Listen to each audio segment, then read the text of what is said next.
오늘 하나님 말씀을 함께 합독합니다.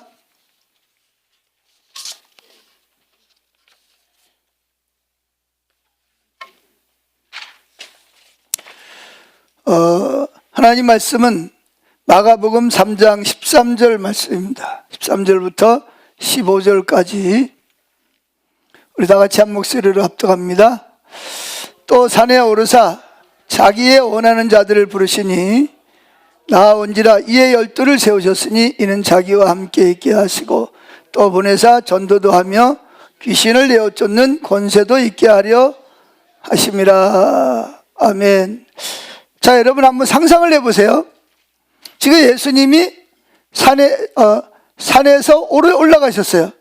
산에 올라가셔서 거기에 지금 수많은 사람들이 지금 예수님을 보고 또 예수님에게 치유도 받고 귀신도 쫓아내고 말씀도 듣기 위해서 수많은 사람들이 지금 산에 올라왔습니다. 아마 그 산은 갈릴리 호수가 있는 바로 북쪽으로 있는 산인 것으로 추정을 하는데 거기 산에 올라갔습니다. 올라가셔서 예수님이 사람들을 부릅니다. 이름을 불러서 그들이 나왔어요. 근데 이제 그들을 따로 세우시고 그 세우신 목적을 설명합니다. 예수님이 제자들을 부르신 목적을 이렇게 설명합니다. 이는 자기와 함께 있게 하시고 그랬습니다. 예수님과 함께 있는 거예요. 그리고 예수님과 함께 충분히 있으면서 예수님의 성품을 닮아가면서 또 보내사 전도도 하시고 귀신을 내어 쫓는 권세도 있게 하려 하심이라 이렇게 말하고 있습니다. 여기 보면 예수님께서 전도하는 것보다 귀신을 쫓아내고 병을 고치는 것보다 뭘 더 우선시했죠? 예수님과 함께 있는 것을 가장 소중히 여긴 것을 볼 수가 있습니다. 그래서 이는 자기와 함께 있게 하시고, 이게 이제 오늘 말씀의 제목입니다. 그래서 오늘 말씀의 제목을 영성일기를 써야 하는 이유에 대해서 함께 살펴보려고 합니다. 지금 우리 영광교회에서는 영성일기를 쓰기 위해서 프랭크 르박 필리핀 그 남쪽에 선교사님으로 있던 그분이 쓰신 1분 게임이라는 책을 우리가 함께 읽고 있습니다. 이 1분 게임은 의미가 뭐라 그랬죠? 1분마다 몇 초씩? 1초씩 누구를 생각하는 거예요? 예수님을 생각. 여러분 가만히 지난주를 한번 돌아보세요. 지난 주간에 하루에 몇 분이나 예수님을 생각하셨나요? 하루에 몇 분? 나는 하루에 몇 분은 예수님을 생각한 것 같다. 자, 그래서 1분 게임은 뭐라 그랬죠? 1분마다 몇 초씩? 1초씩 예수님을 생각하자 라는 의미에서 그걸 1분 게임이라 그럽니다. 왜 게임이라는 말을 썼냐? 이게 막 억압이나 어떤 그렇지 않고 게임하는 건 즐겁잖아요. 그죠? 신나잖아요. 자발적으로 하는 거잖아요. 게임을 누가 억지로 시키는 사람은 없잖아요. 그죠?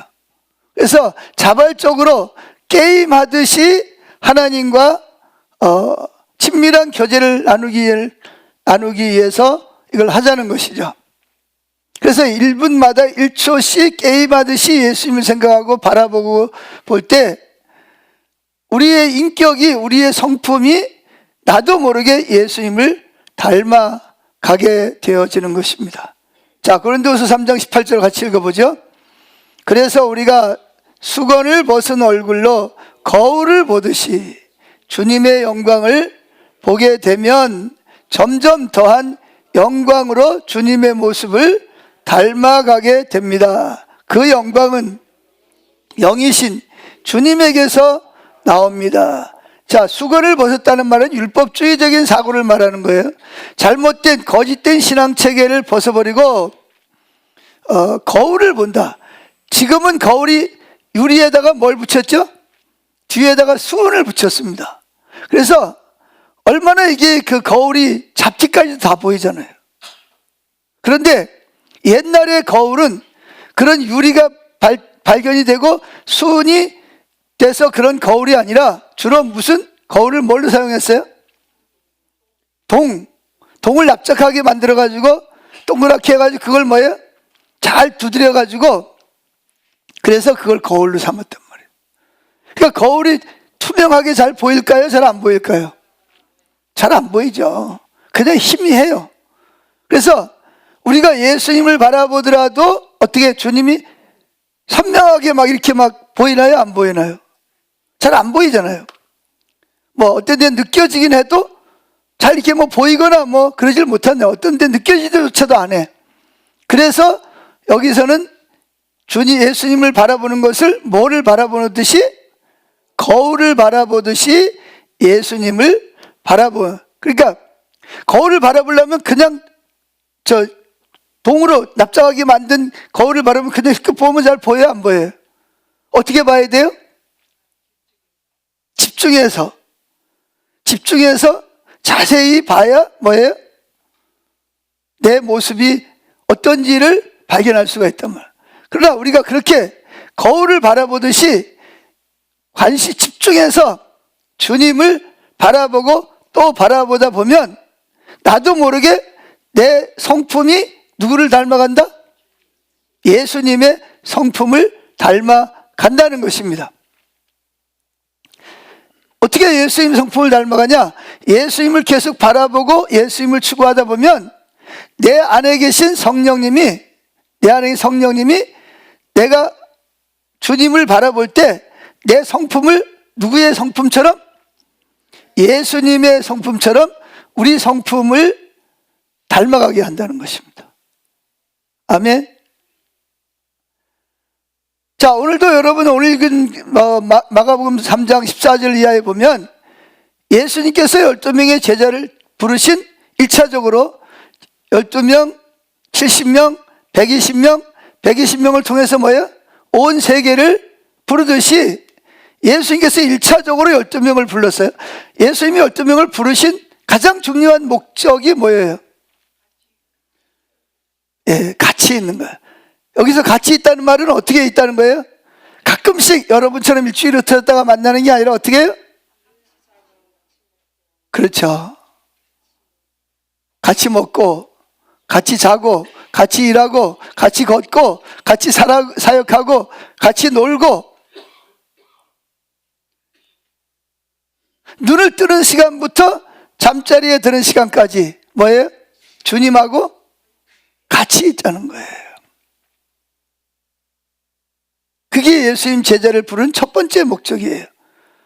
우리 이제 이런 잘못 생각을 하면 주님이 나를 부르신 목적은 내가 뭔가 주님을 위해서 많은 일을 하기를 위해서 나를 부르셨다고 생각하는데 그거는 성경을 잘 몰라서 그래요.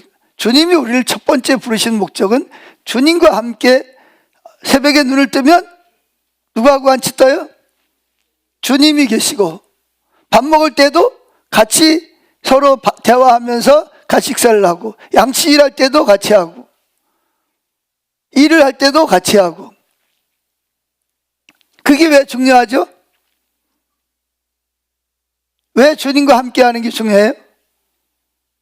주님과 함께 할 때 뭐라 그랬죠? 우리의 성품이 나도 모르게 누구를 닮아간다? 예수님의 성품을 닮아가기 때문이라는 것입니다. 그래서 처음에 예수님이 12명의 제자를 불렀을 때 어떤 모습이었을까요? 다 중구난방에 다 지잘난 맛에 살아. 다 자기 고집대로 자기 하고 싶은 대로 화내고 혈기 부리고 소리 지르고 다 자기 하고 싶은 대로 해.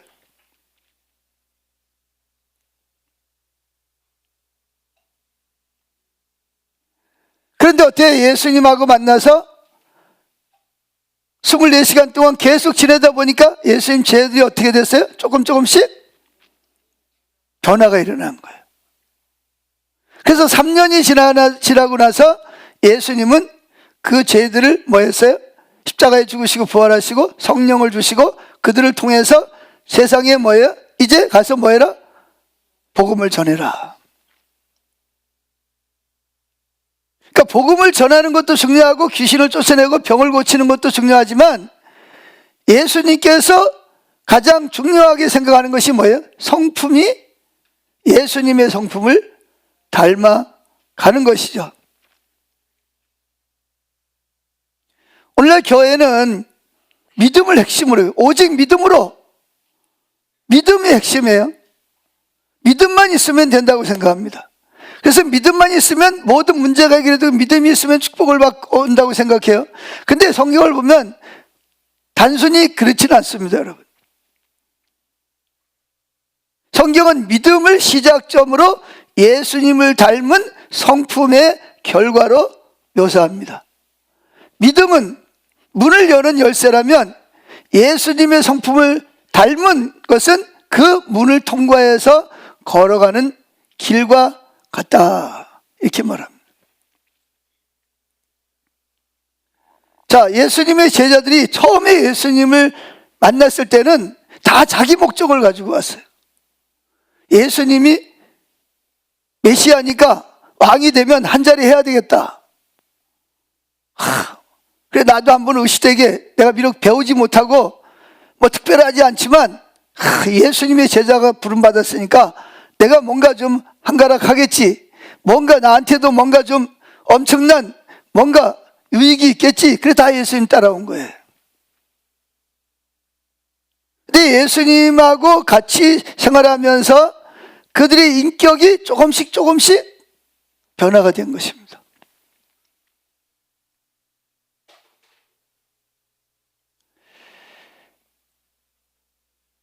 자, 그래서 우리는 오늘 이제 여러분들이 가지고 계시는 이 프랭크 르박의 1분 게임에 대해서 좀 살펴보려고 합니다. 자, 먼저 한번 영서일기를 쓰신 분들의 영서일기를 잠깐 한번 읽어드릴게요.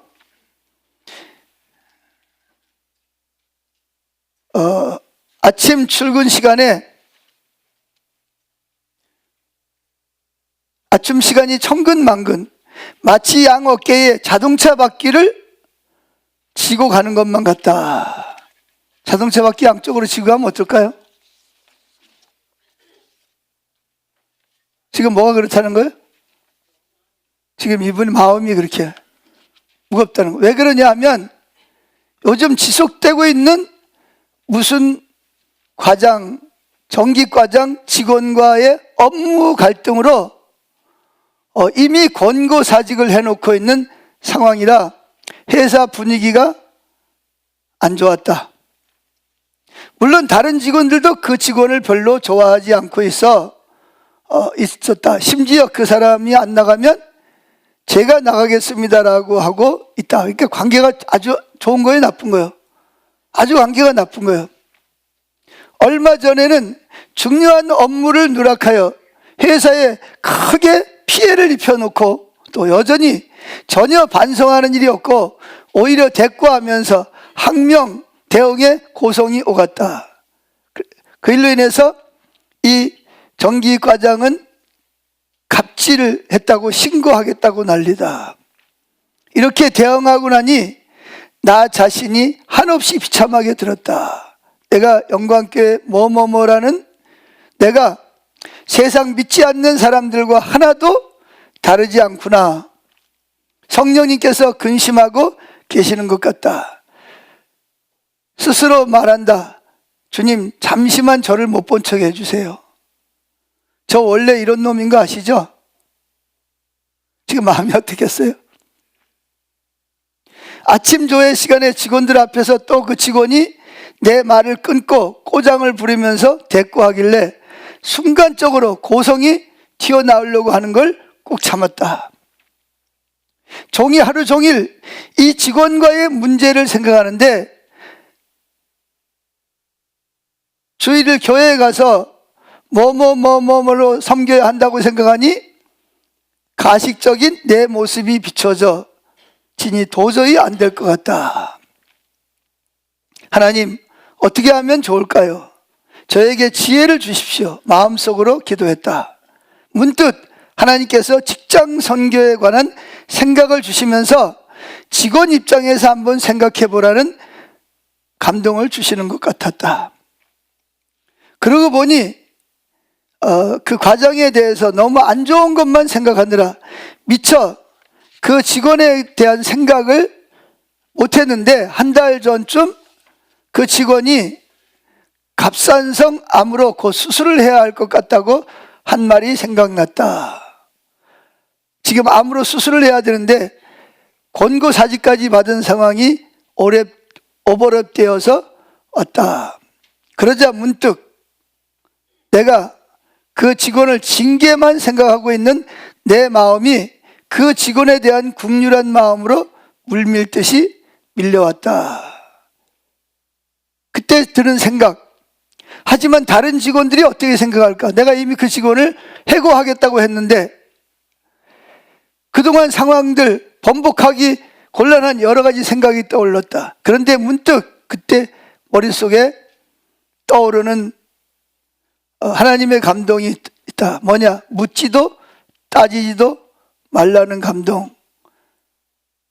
내 마음이 확고히 굳어지자 머릿속에서 계산기가 치워졌다. 오후에 그 직원을 회의실로 불렀다. 몸은 좀 어떠냐? 수술은 언제 하냐? 물으면서 많이 힘들겠네요 하자 그 직원이 또 뭔 소리를 하려고 그러냐는 표정으로 고개를 숙인 채 내가 맡은 직장 일에는 최대한 공백이 없도록 금요일 날 들어가서 수술을 하고 다음 주 월요일 날 출근하겠습니다. 걱정하지 마세요 라고 퉁명스럽게 답변한다. 내가 손을 내밀면서 말했다. 내가 엊그제 큰 소리 친 거 미안해요. 그리고 권고사직도 철회할 테니 마음 편하게 먹고 근무합시다. 그 직원은 눈을 똑바로 쳐다보면서 약간은 쑥스러운 듯 내 두 손을 잡으면서 자그맣게 이해하면서 답변을 하는 모습이 환해졌다. 내가 또 한마디 했다.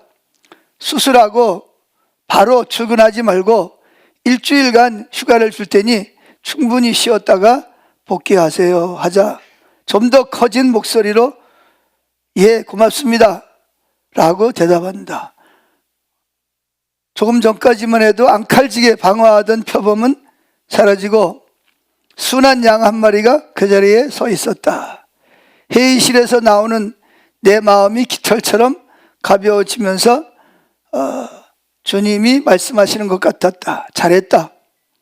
이게 바로 내가 말한 묻지도 따지지도 않은 십자가의 사랑이다 라고 말씀하시는 것 같았다.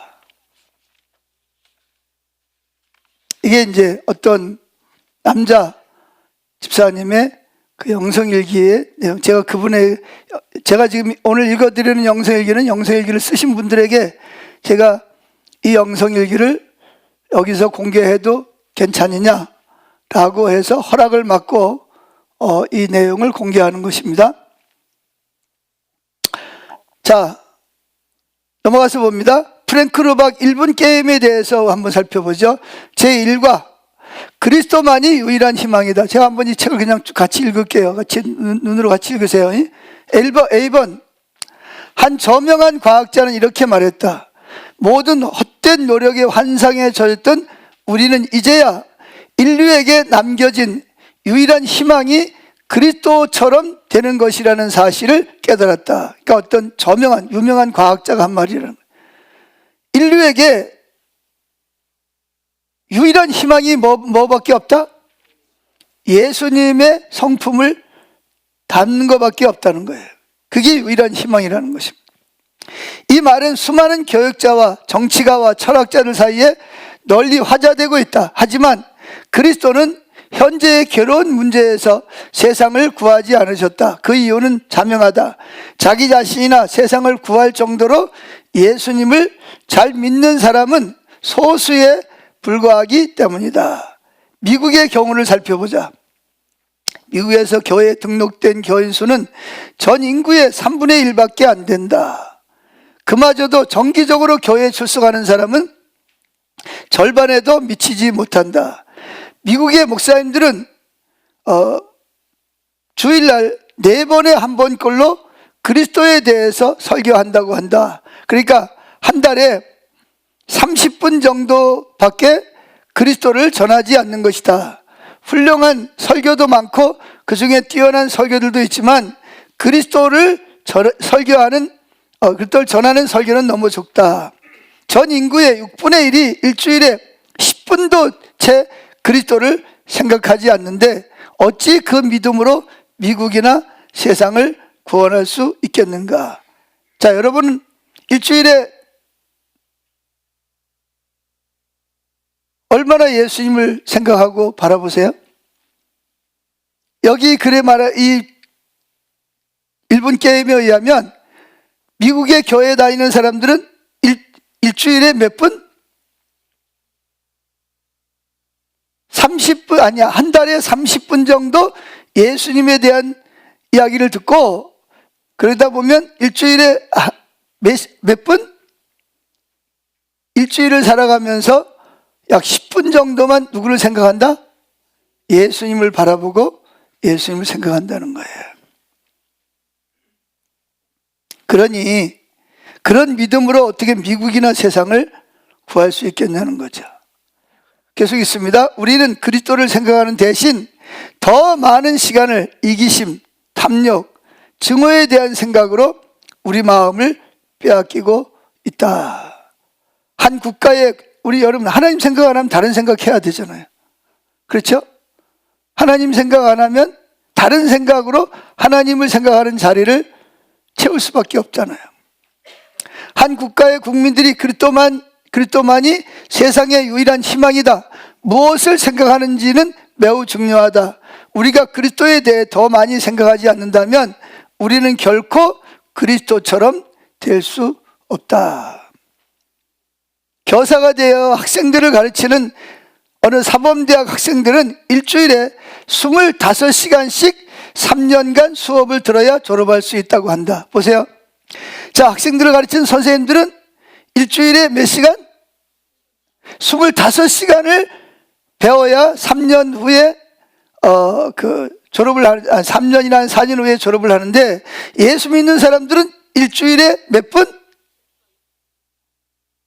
일주일에 겨우 10분 정도 예수님을 바라보고 예수님을 생각하고, 물론 예배 시간은 빼고 나서 하는 얘기겠지만, 만약에 사범대나 로스쿨, 법대 학생들에게 일주일에 10분만 수업을 듣게 한다면 유능한 교사와 법조인들을 배출해낼 수 있을까? 그건 예수님도 마찬가지다. 주님은 제자들을 향해서 나에게로 와서 몇 년 동안? 3년 동안 하루 몇 시간? 24시간 누구와 함께? 예수님과 함께 살고 예수님과 이야기하고 예수님 말을 듣고 예수님과 함께 일한 뒤에 쉬고 예수님과 함께 먹고 예수님과 함께 자자. 그게 예수님이 제자들을 부르신 첫 번째 목적이라는 거예요. 그럼 하나님 여러분들을 왜 예수님께로 불러냈다고 생각하세요? 일 시켜 먹으려고? 그럼 왜? 물론 그것도 있겠죠. 가장 중요한 건 첫 번째 목적은 뭐예요? 여러분들이 누구와 함께?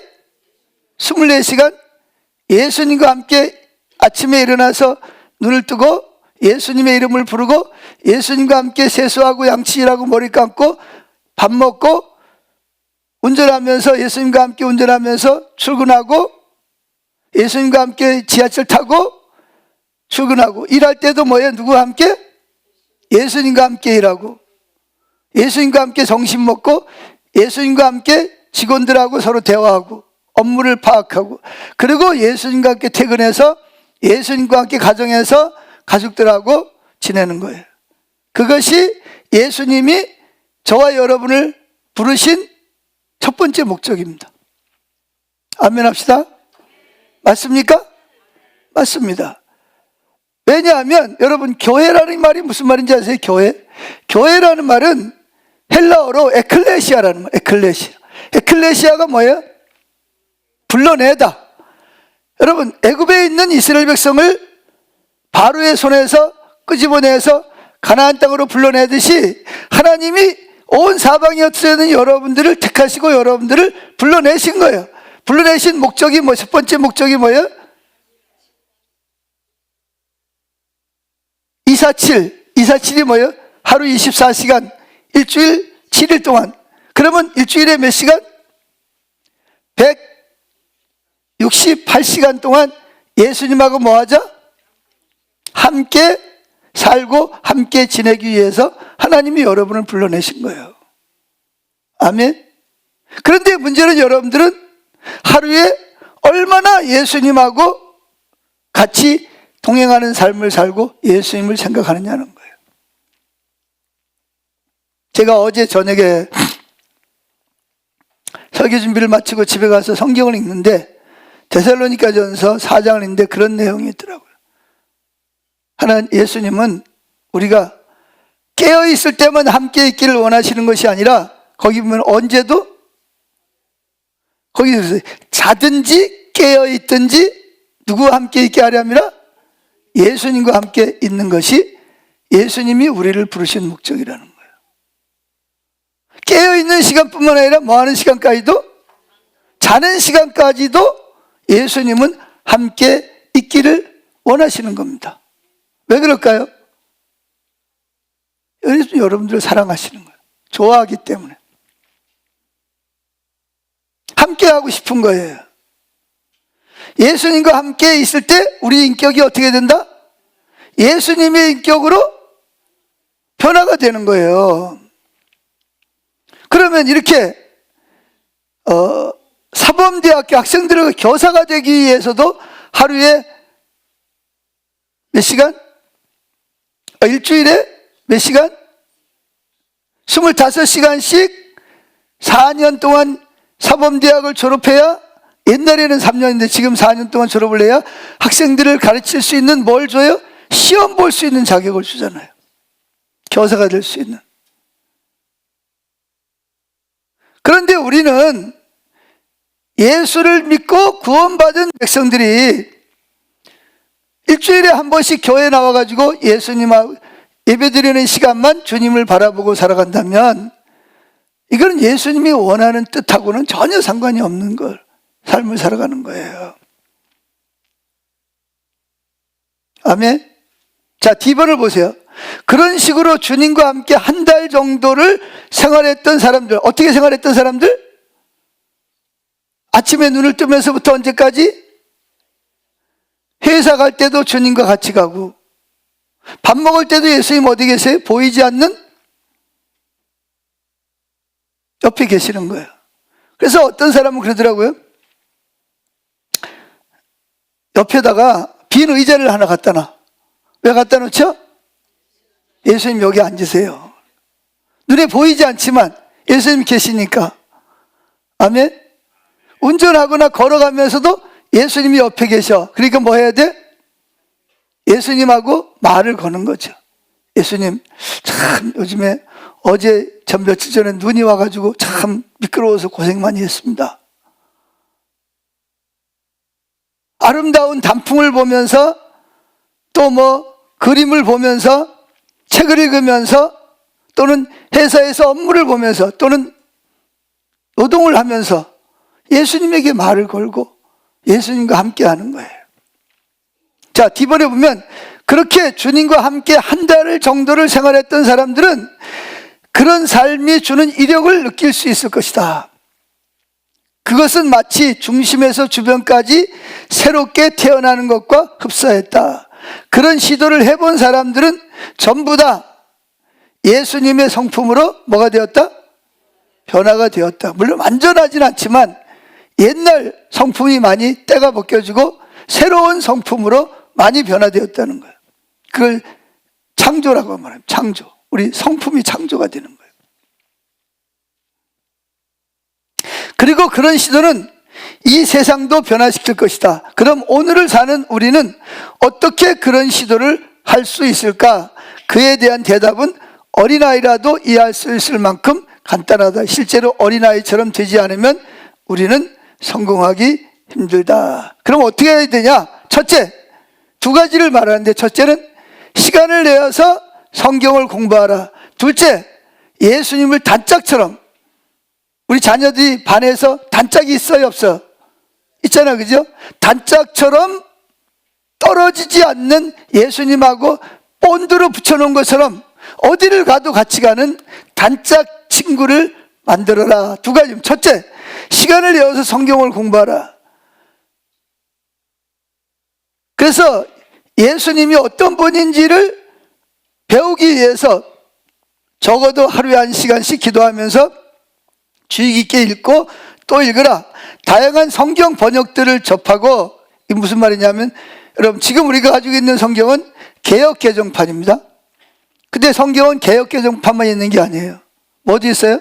쉬운 성경, 킹제임스 버전도 있고, 또 뭐가 있어요? 새번역 성경, 공동번역, 우리말 성경, 성경 번역이 많아요. 의미는 같지만 약간씩 뭐예요? 다르게 있습니다. 그래서 여기는 이랬는데 다른 성경에는 뭐라고 해서 이렇게 여러 번역본을 같이 뭐해라? 비교해서 읽어보면 시간 가는 줄 모르고 즐겁게 성경을 배울 수 있다는 것입니다. 그리고 그 성경을 통해서 예수님이 제일 많이 걸어가셨던 어디에? 갈릴리 호수에서 예수님과 함께 걸어가는 것을 경험하게 될 것이다. 그런 이야기입니다. 자, 아까 두 번째 뭐라 그랬죠? 첫 번째는 성경을 읽고 배우는 것이고, 두 번째는 예수님을 뗄 수 없는 단짝으로 만들어라. 단짝은 뭐예요? 떨어지고 싶어요? 항상 같이 있고 싶어요? 연인처럼 항상 같이 있고 싶잖아요. 그래서 주님을 생각하기 위해서 적어도 1분에 1초씩 예수님의 이름을 불러보라. 근데 여러분, 예수님 이름 부른다고 해서 하던 일을 멈추거나 다른 일을 잊어버리지 않더라도 얼마든지 우리의 모든 일과 생각과 말에 예수님을 초대할 수 있다. 수많은 사람들이 그런 실험을 한 결과 깨어있는 매 시간과 분마다 주님과 동행하는 법을 터득하게 되었다. 사실 이 새로운 습관은 타자를 배우는 것보다 어렵지 않아서 시간이 지나면 숙달된 사람이 편지 한 장을 쓸 때보다 더 적은 노력으로 매 분마다 주님을 생각하는 비율이 높아질 것이다. 그러니까 훈련을 해야 돼. 시도를 하고 실제적으로 계속 훈련을 하다 보면 뭐가 되죠? 여러분, 피아노 치는 사람들 보세요. 저는 그 사람들 보면 참 신기하더라고요. 처음에는 뭐예요? 도레미파인데 나중에는 뭐예요? 안 보고 그냥 뭐 이야기하면서 그냥 피아노 쳐요, 안 쳐요? 악보도 안 보고 그냥 쳐. 그거 어떻게 치는 거예요? 그렇죠. 연습을 하는 거예요. 그래서 그냥 건반에다 손 딱 얹으면 어떻게 돼요? 그냥 막 그 악보에 그 악보를 보지 않아도 악보가 머릿속에 있어. 그냥 손이 그냥 저절로 움직이는 거예요. 춤을 추듯이. 여러분, 타자를 치는 사람들 그렇잖아요. 컴퓨터를 하는 사람도 뭐예요? 처음에는 뭐 그거 돈 주고 다 배우잖아요. 저는 아직도 독수리 타법으로 하는데 어떤 데는 잘 되다가 어떤 데는 계속 오타가 나와가지고 도저히 안 돼, 보고 하자 그래가지고 차라리 보고 하는 게 빨리 자꾸 오타가 나오니까. 그런데 잘 치는 사람들 보면 다락 하고 막 춤을 추듯이 막 하잖아. 안 봐. 이야기하면서 오늘 뭐 몇 시에 만나?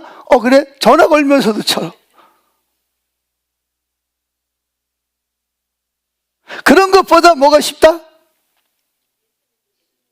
1분마다 1초씩 예수님 생각하는 게 훨씬 더 쉽다는 거예요. 아멘?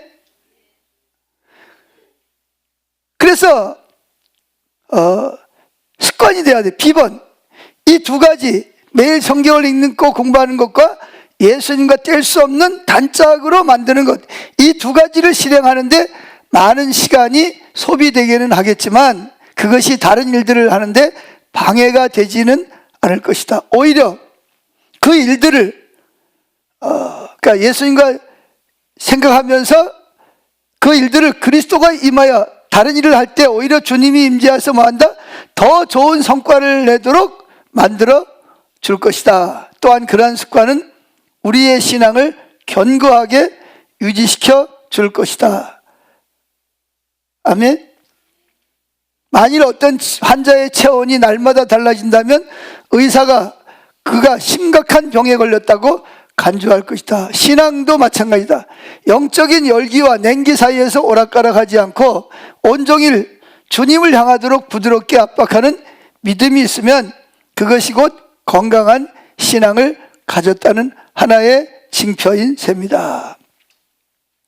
제가 저를 보니까 제가 결혼하자마자 신학교를 갔어요. 신학교 가자마자 그해 6월 달부터 전도사가 됐어요. 전도사가. 교회 가면 뭐예요? 새벽 예배부터 열심히 교회를 다녔습니다. 집사람 자전거에다가 태워가지고 새벽 예배 갔다가 오는 거예요. 심지어는 임신해가지고 다음 달에 낳아야 되는 때까지도 자전거를 태워가지고 다녔어. 근데 문제는 뭐냐? 직분은 전도사인데 인격은 뭐예요?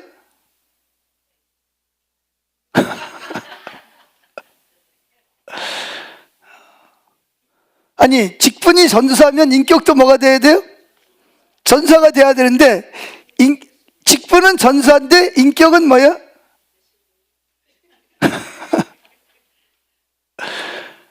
저는 그걸 잘 몰랐어요. 당연한 걸로 생각을 했어요. 교회 가면 뭐 인사하고 또 어려운 사람 보면 심지어는 뭐냐면 이렇게 중풍 걸려가지고 몸이 못 나오는 게 자녀들도 안 데리고 오는 거예요. 그 왜 안 데려왔더니 못 데리고 온대. 그때는 제가 젊잖아요. 가가지고 막 얻고 막 열정이 있어가지고 막 교회 와서 예배 드리고 나면 또 뭐예요? 얻고 또 집에까지 막 모셔다 드렸어요. 누가 봐도 참 성실한 전도사였어요. 근데 집에만 가면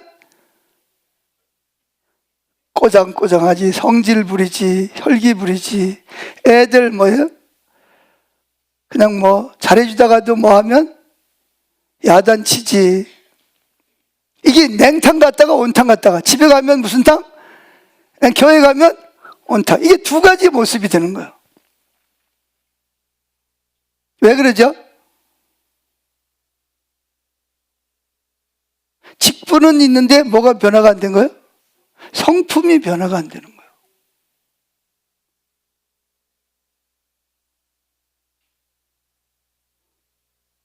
그래가지고 우리 큰딸이, 제가 세목교회 성계, 그때는 이미 목사였잖아요. 그죠? 세목교회 성계 갔더니 저한테는 안 그러고 다른 사람, 우리 아빠가 천사가 됐다고 그러더라고요. 그럼 그동안 내가 뭐 했다는 거예요? 아니, 교회 가면 천사예요. 근데 어디 가면, 집에 가면 이게 이제 냉탕이 되는 거예요.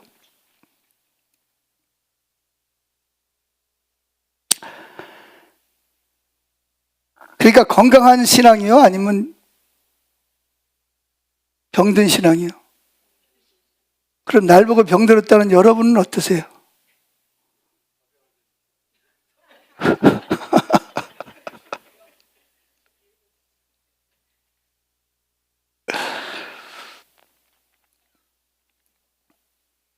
자, 여러분이 뭘 하든지 하나님하고 함께하면, 하나님이 임재하면 뭐예요? 더 잘합니다. 이미 그건 증명된 거예요. 자, 10번을 보세요. 하나님의 임재 안에서 사는 것은 실험이 아니다. 이미 수많은 사람들에 의해 증명이 끝난 일이다. 사실은 모든 시대의 영적 거인들이 그것을 알고 있었다. 오늘날에도 그렇게 사는 그리스도인들은 더욱 열정적이고, 그러니까 주님과 이렇게 생각하고 하는 사람은 열정적이고 멋진 삶을 살고 있으며 꾸준히 주님을 증거하고 있다. 악의 노예가 되었던 사람들은 그로 인해 참된 자유를 얻었다. 가톨릭과 개신교는 하나님의 임재 안에 사는 것을 믿음의 핵심으로 삼고 있다. 보수교단과 진보교단들 모두 자신들에게 필요한 것은 바로 매 순간 하나님을 만나는 것임을 인정한다. 뭐라고요? 보수교단이든 진보건 가톨릭이건 개신교건 소원이 뭐예요? 매 순간 주님을 만나는 거예요. 아멘.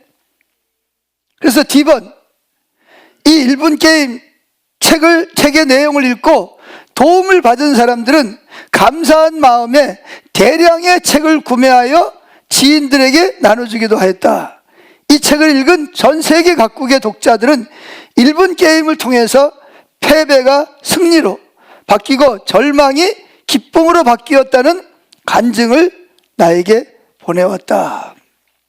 이 책이 제시하는 방법과 결과는 한 달 혹은 한 달 이내에 분명하게 나타날 것이고 6개월 후에는 더 풍요로워질 것이며 10년이 지나면 영광스러워질 것이다.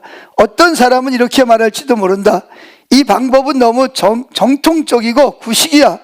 사실은 모든 시대의 위대한 성인들의 비결이 바로 이것이었다.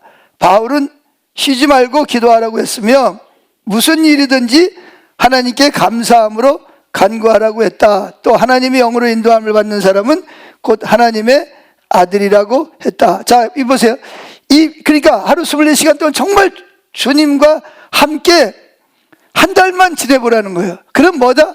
내 성품이 전해하고 분명히 다른 것을 경험한다는 거예요.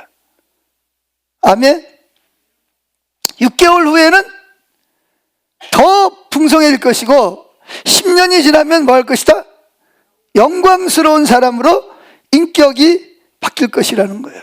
뭐 나이가 들어가니까 겉모습은 달라질지 모르지만 그 사람에게 인격, 성품에서 흘러나오는 그 아름다움은 시간이 흐를수록 영광스럽게 나타날 것이라는 거예요. 아멘. 그래서 뭐를 하라? 1분 게임을 하라는 거예요. 자, 그럼 2단은 1분 게임에서 이기는 방법. 게임은 왜 하는 거죠? 이기려고 하는 거예요. 아멘. 저는 이 게임, 뭐 운동 게임도 있고, 뭐 배드민턴도 있고, 뭐 골프도 있고, 뭐 탁구도 있어요.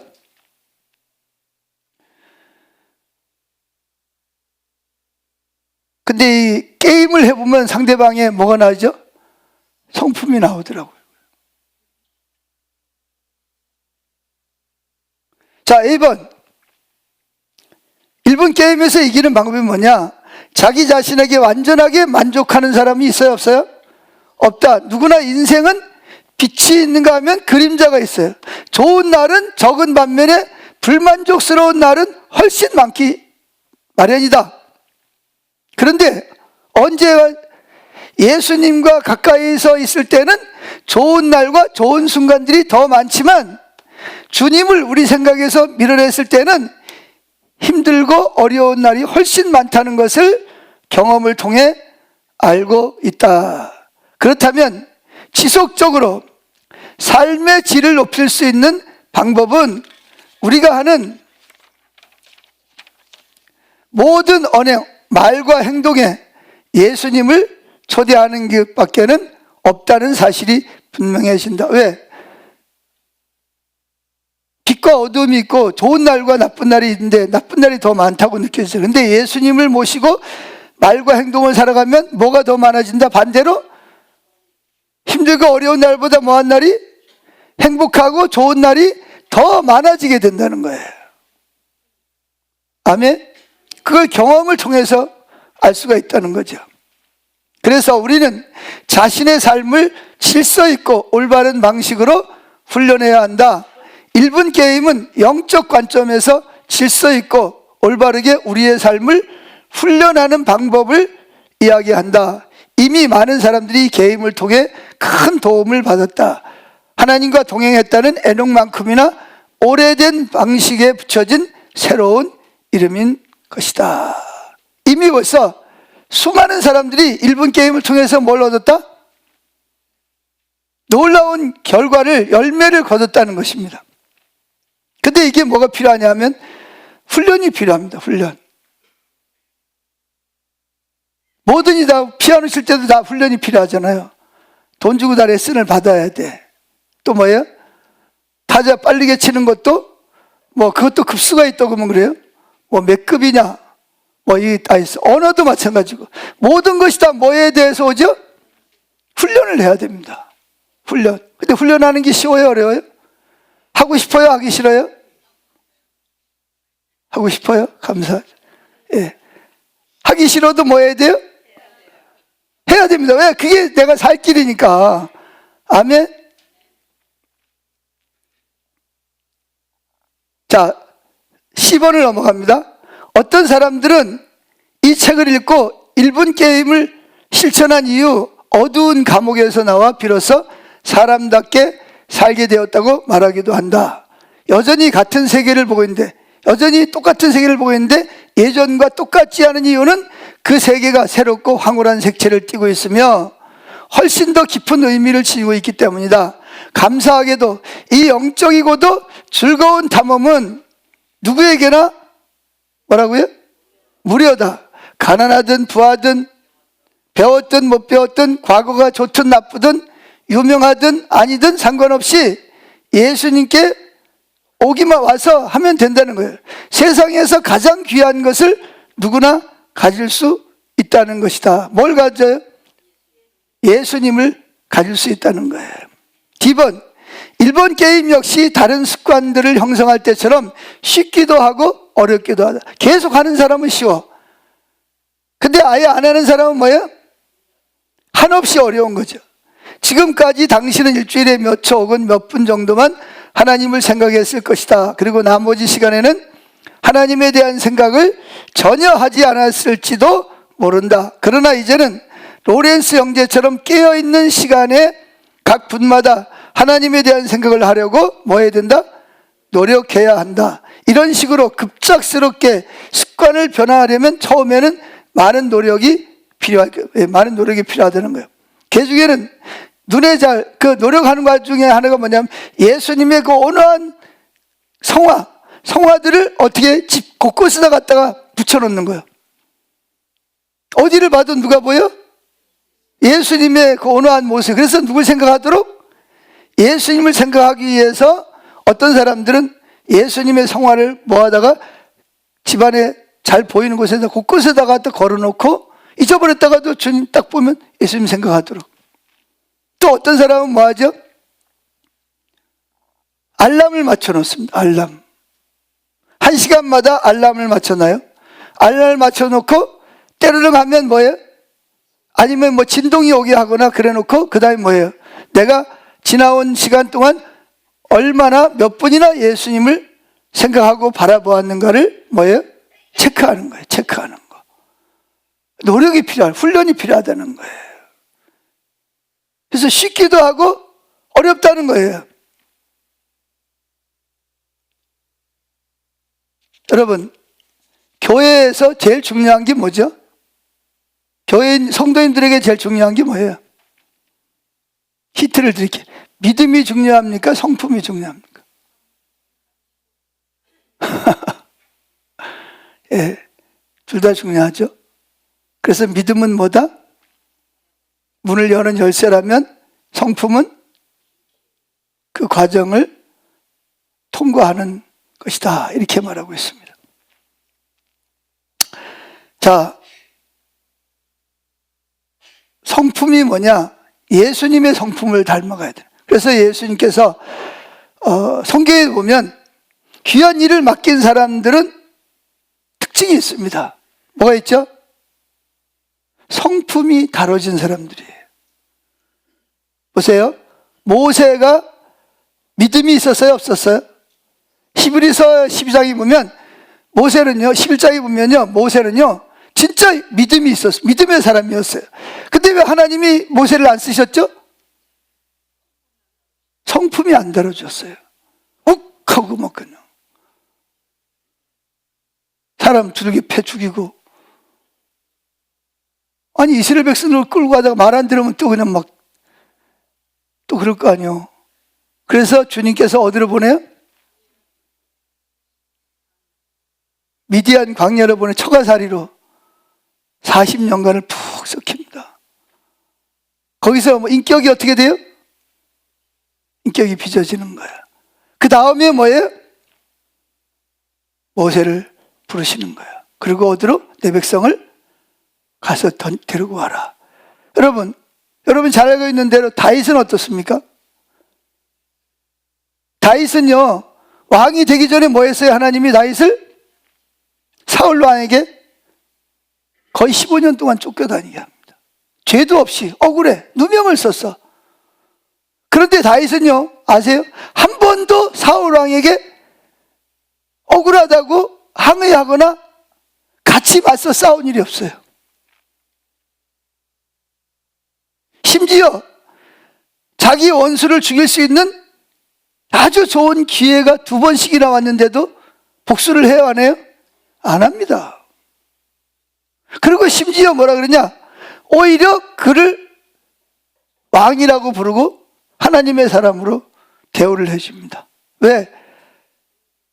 사울을 죽일 수 있는 기회가 왔을 때 부하들이 빨리 명령만 내려달라고 그랬어요. 그때 다윗이 뭐라 그러죠? 너 안 된다. 왜 안 되냐? 사울 왕이 비록 악한 왕이지만 누가 기름 부었다? 하나님의 사람이기 때문에 하나님의 사람을 하나님이 해결해야지 내가 내 힘으로 해결하는 건 그건 하나님 뜻이 아니다. 그때 누가 실망했을까요? 부하들이 실망했겠죠. 아주 사울만 죽이면 당신이 왕이 되고 우리가 한자리 할 텐데, 근데 사울이 안 해. 뭐 할 때까지? 하나님이 하실 때까지 하나님 손에 다 맡깁니다. 요셉을 보세요. 요셉. 여러분은 요셉이 왜 애굽의 총리가 됐다고 생각을 하세요? 요셉을 어떻게 알죠? 형들에게 뭐예요? 죄도 없이 은 30에 은 20에 노예로 팔려갔습니다. 여러분이 만약에 요셉 입장이라면 어떻게 했어요? 끌려가면 처음에는 울었겠죠. 그 집에 가가지고 노예 생활하면서 아마 일을 받을지 몰라요. 이놈의 새끼들 한번 두고 보자. 한번 생각할 때마다 누가 생각이 났을까요? 아버지 어머니가 그리웠을 것이고 자기를 팔아먹고 미워한 형들이 미웠을 거예요. 여러분 성경에 보면요, 요셉은요 한 번도 형들을 원망하거나 복수하려고 했다는 성경이 없어요. 심지어는요 보디발의 아내의 누명을 쓰고 감옥에 갇혀서도 한마디도 변명을 안 합니다. 자기 주인에게 난 억울합니다. 저 여자가 나를 유혹했습니다. 그럼 되잖아, 그죠? 근데 한마디도 보디발의 아내를 고발하거나 하지 않습니다. 그냥 묵묵히 누구만 바라보면서 주님을 바라보는 거예요. 주님은 내 옆에 계시니까. 그때 진짜 하나님이 함께 하신 거예요. 그러니까 몇 살에? 30살에 요셉이 애굽의 국무총리가 됩니다. 다윗이 몇 살에? 30살에 유대 왕이 됩니다.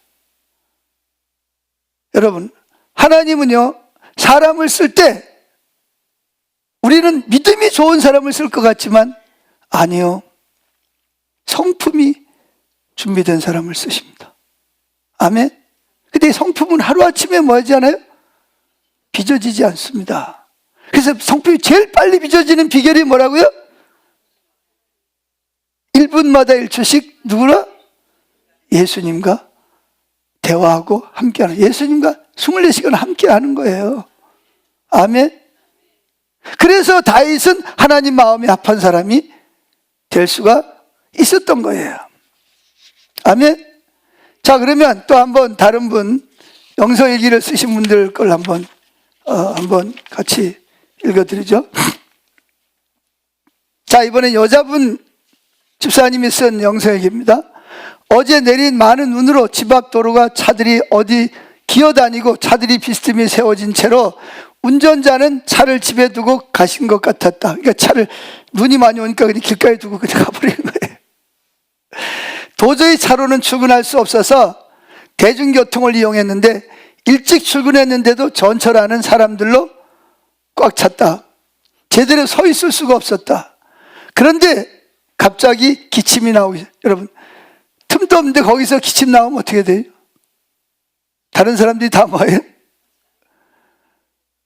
홍해가 갈라지듯이 갈라지겠죠. 그러자 나도 모르게 성령님 제발 도와주세요. 기도를 마치자마자 기침이 진정되며 기관지가 편해져 안정을 찾았다. 짧은 시간에 주님이 자상하신 사랑을 발견했다. 주님 감사합니다.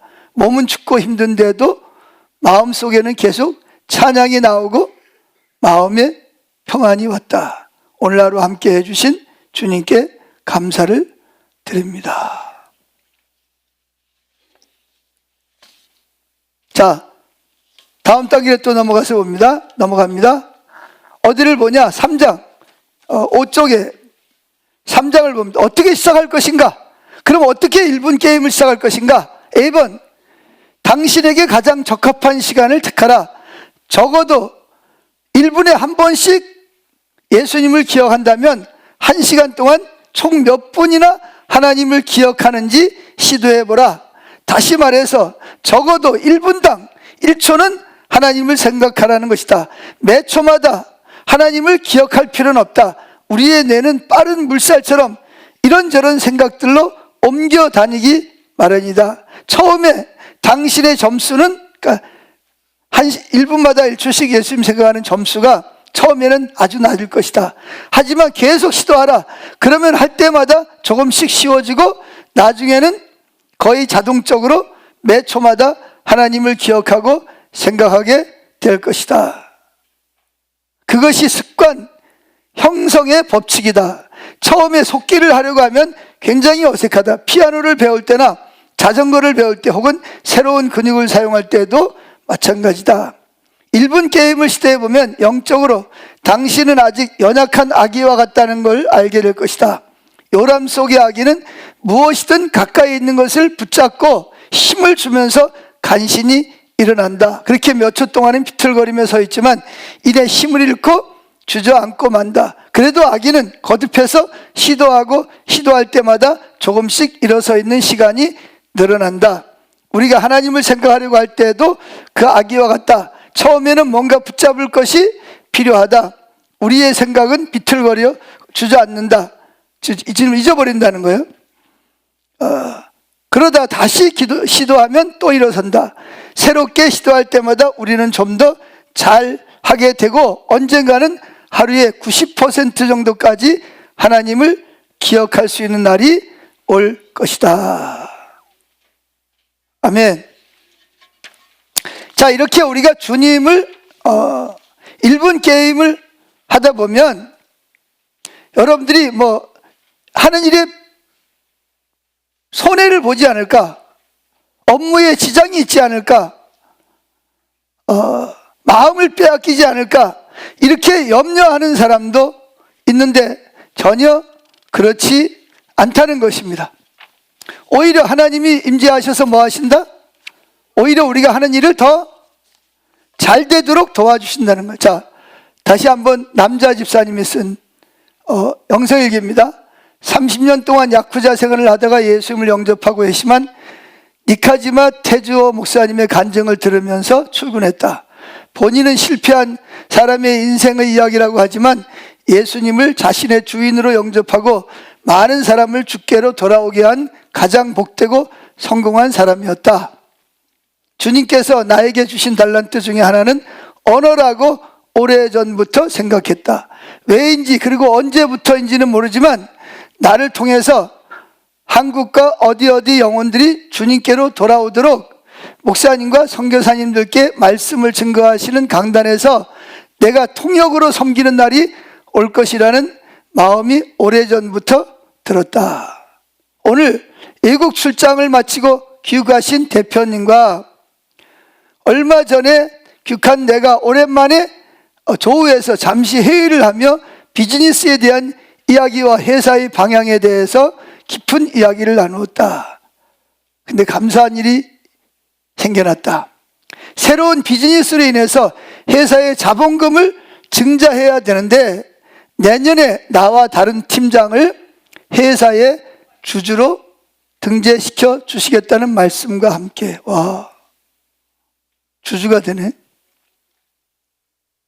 그리고 또 어떤 차량 모델을 이야기하시며 회사 차량을 뽑으시겠다고 하는데 누굴 주려고? 이 일기 쓰는 사람을 주려고 회사 사장님이 차를 뽑는다는 거예요. 뽑아오는. 그러면서 업무 편의를 위해서 200만 원이 넘는 태블릿 PC까지 법인 카드로 구입하는 것을 허락해 주셨다. 예상하지 못한 큰 일을 행하신 주님께 감사했고, 조금 전에 조금 불편하거나 어려움이 있을 때 다른 회사로 이직하려고 생각하며 회사를 떠나려고 했던 충성되지 못한 내 모습에 부끄러운 마음을 가지게 되었다.